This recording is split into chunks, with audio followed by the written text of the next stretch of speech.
जब भी कोई आईसीसी टूर्नामेंट की शुरुआत होती है, पाकिस्तान कुदरत के निज़ाम पे बहुत भरोसा करता है और पाकिस्तान के जो प्रदर्शन है वो है ढाक के 3 पात। पाकिस्तान का प्रदर्शन आप देखें पिछले सालों में तो लगातार डाउनफॉल की ओर जा रहा है। वो पाकिस्तान जो 2007 के टी20 वर्ल्ड कप में रनर अप रहा था, फिर 2009 का टी20 वर्ल्ड कप जीता, लगातार एक तरीके से उसका प्रदर्शन अच्छा रहा और टी20 में टेस्ट और वनडे के मुकाबले वो काफ़ी अच्छा प्रदर्शन करता रहा। उसकी रैंकिंग हाई में आंकी जाती रही, यानी टॉप 10 में कहें तो टॉप 5 में रहा था पाकिस्तान। लेकिन अब उसकी हालत बहुत दयनीय हो गई है और उसका सबसे बड़ा सेहरा जो कहना है, ठुक ठुक बल्लेबाज जो थे मोहम्मद रिजवान, जो कभी कप्तान हुआ करते थे, कभी उप कप्तान हुआ करते थे, बाबर आजम की सेहरा ऊपर जाता है। बाबर आजम जिन्हें एक तरीके से सचिन से तुलना की जाने लगी थी और पाकिस्तानी इस बात से फूले नहीं समाते कि उनकी तुलना विराट कोहली जैसे किंग से होती है। उनको एक तरीके से शेर बाबर कहा जाता था, लेकिन वही बाबर आजम है जिन्हें आप पाकिस्तानी जिम बाबर के रूप में याद करते हैं। उनकी धीमी बैटिंग ने पाकिस्तान की लुटिया डुबो दी है और एक समय तो ऐसा आया था जब न्यूजीलैंड दौरे पर टीम गई थी आप चैंपियंस ट्रॉफी के बाद, तो उनको अब मोहम्मद रिजवान को टीम से ड्रॉप कर दिया गया था और टीम की कप्तानी दूसरे खिलाड़ी को दे दी गई थी, सलमान अली आगा को। सलमान अली आगा ने कप्तानी संभाली, उनका भी प्रदर्शन डूब गया।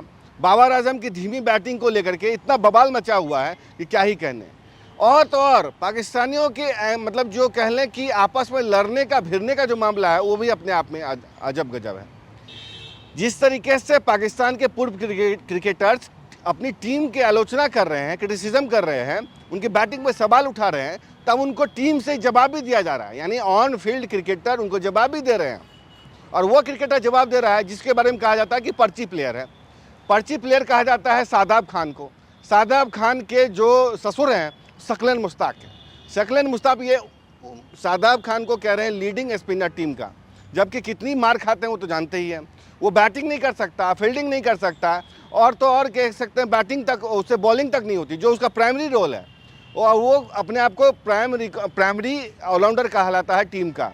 हार्दिक पांड्या से तुलना की जाती है उसकी, हार्दिक पांड्या से तुलना करते हैं शकलन मुश्ताक, किस मुंह से करते हैं समझ में नहीं आता।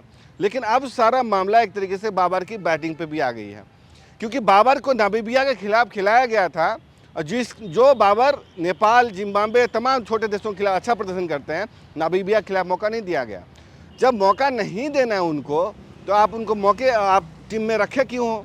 क्या कोई लॉबी है? क्या कोई पर्ची सिस्टम है? क्या कोई दबाव है मतलब PSL का कि आपको रखना ही है? क्या एजेंट्स हैं जो उनको आपको प्रेशर कर रहे हैं? माइक हेसन जो कोच हैं वो डिफेंड तो कर रहे हैं बाबर को, लेकिन बता नहीं रहे कि किस रैंक में खिला रहे हैं। शोएब अख्तर उनको एक धीमी बल्लेबाजी के लिए उनको आलोचना भी कर रहे हैं। ये कह रहे हैं कोई रॉकेट साइंस नहीं है, जब उस बाबर को तुम्हें खिलाना ही है तो बाबर को 6 ओवर के अंदर में खिलाओ, उसके बाद क्यों खिलाना। लेकिन बाबर का जो टीम में मौजूदगी ही अपने आप में सबसे बड़ा सवाल है कि बाबर का जो स्ट्राइक रेट है वो जो गिर रहा है धीरे धीरे, उसको रखा ही क्यों जा रहा है। बाबर के स्ट्राइक रेट की बात करें तो बाबर ने जो पिछले दौरान जो प्रदर्शन किया है वो अपने आप में बहुत ही अद्भुत है। अद्भुत इस सेंस में है कि वो 3 साल से आउट ऑफ फॉर्म चल रहे हैं, लेकिन मजाल है उनको टीम से कोई आउट कर दे।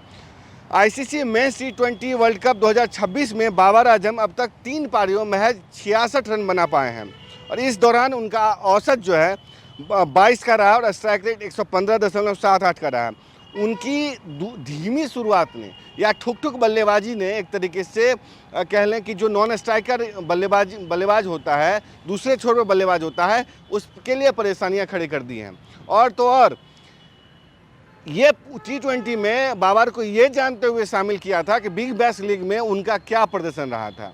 ये स्थिति थी बाबर आजम, जिसे पाकिस्तान किंग मानता है और किंग कह के संबोधित करता है कि किंग कर लेगा। आपको याद होगा कि उसके खिलाड़ी किस तरीके से लॉबी करते हैं और जो वहाँ पे पर्ची सिस्टम चलता है उसमें इसी तरीके से सम्मान से नवाजा जाता है कि किंग कर लेगा।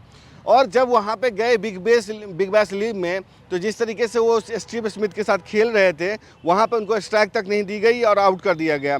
सिडनी सिक्सर्स की टीम में शामिल थे आपको बाबर आजम और साथ में थे मौजूद आपको स्टीव स्मिथ जो ऑस्ट्रेलिया के पूर्व कप्तान भी हैं और एक धाकड़ बल्लेबाज हैं। उनको पता था कि बाबर किस तरीके का खेल खेलता है, इसलिए उनको टीम में एक तरीके से कह लें कि स्ट्राइक ही नहीं दिया और बाबर दूसरे छोर पे मुंह देखते रहेगा। और कितनी फजीहत हुई थी बाबर आजम जैसे बल्लेबाज की कि उनकी बल्लेबाजी पे उसकी टीम को भरोसा ही नहीं रहा था, स्टीव स्मिथ को भरोसा नहीं रहा था, यहाँ तक कि उनकी काफ़ी लतार भी लगाई गई।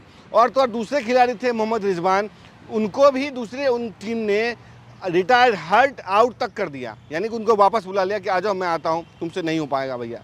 तो ये मामला है पाकिस्तान में जो चल रहा है।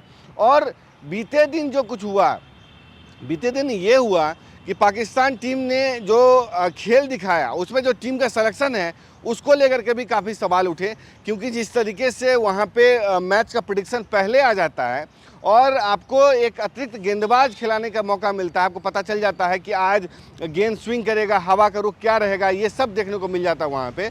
लेकिन पाकिस्तान टीम ने वहाँ पे स्पिनर खिलाने की तरजीह दी, लॉकी फर्गुसन को न्यूजीलैंड से वापस बुलाया न्यूजीलैंड टीम ने। तो ये बताता है कि कितनी गेम अवेयरनेस है पाकिस्तान टीम में, ये बताता है कि पाकिस्तानी टीम किस तरीके से खेल रही है, किस तरीके से उसका एजेंडा है, ये साफ झलकता है। और जहाँ तक टीम का प्रदर्शन को लेकर के है, शादाब खान से लेकर के तमाम खिलाड़ी एक दूसरे से भिड़े हुए हैं। आप देखते हैं किस तरीके से न्यूज़ चैनल्स पे भारत की तुलना में ज़्यादा ट्रांसमिशन पाकिस्तान में होता है, खूब क्रिटिसिज्म होती है और एक दूसरे को जवाब भी मिलता है। शादाब खान प्रेस कॉन्फ्रेंस में आते हैं नामीबिया खिलाफ और कहते हैं जो लोग हम पे क्रिटिसिज्म कर रहे हैं वो ये बताएं कि उन्होंने क्या किया। हमने तो एक मैच भारत को हराया भी है 2021 में, तो क्या 2021 से 5 साल तक उनको एक क्लीन चिट मिल गई? ये बताता है पाकिस्तान में कि भारत से एक मैच जीतो, उसके बाद आप पूरा टूर्नामेंट भसड्डी फिसड्डी खेल खेलो, कोई फ़र्क नहीं पड़ता। ये सर्टिफिकेट देता है कि आपका पूरे साल 4-4 साल 5-5 साल आप टीम में आपकी जगह पक्की हो जाती है अगर आपसे भारत के खिलाफ अच्छा प्रदर्शन करते हो महज एक मैच में।